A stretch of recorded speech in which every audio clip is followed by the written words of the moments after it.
أكبر الله أكبر الله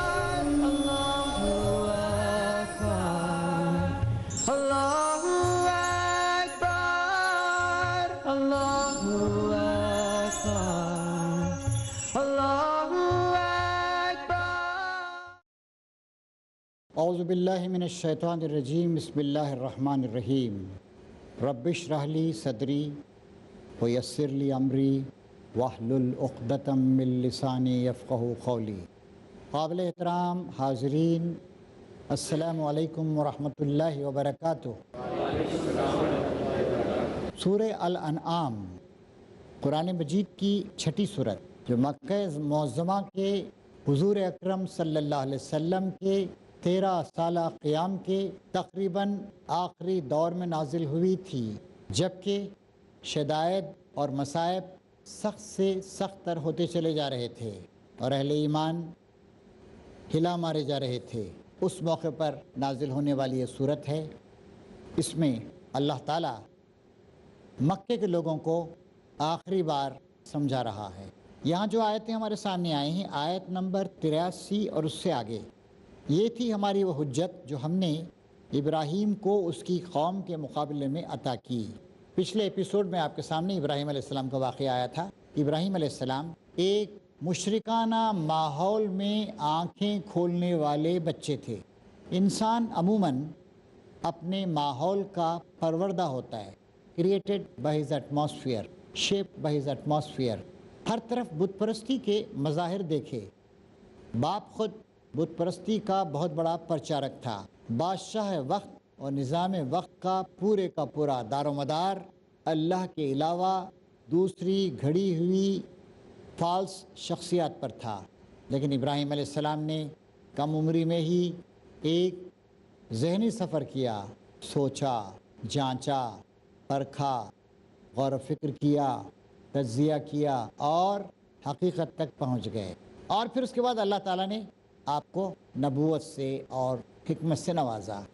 آپ نے پوری زندگی اللہ کی خوشنودی کے راستے پہ لگا دی اور زندگی بھر لوگوں کو سمجھاتے رہے، توحید کی طرف بلاتے رہے. انبیاء کرام کی تعلیم کا مطالعہ کرنے سے معلوم ہوتا ہے کہ نوح علیہ السلام کی تعلیم وہاں تک محدود تھی جہاں تک اس زمانے میں انسانیت محدود تھی. لیکن ابراہیم علیہ السلام، ان کی تبلیغ اور ان کی دعوت بین الاقوامی تھی.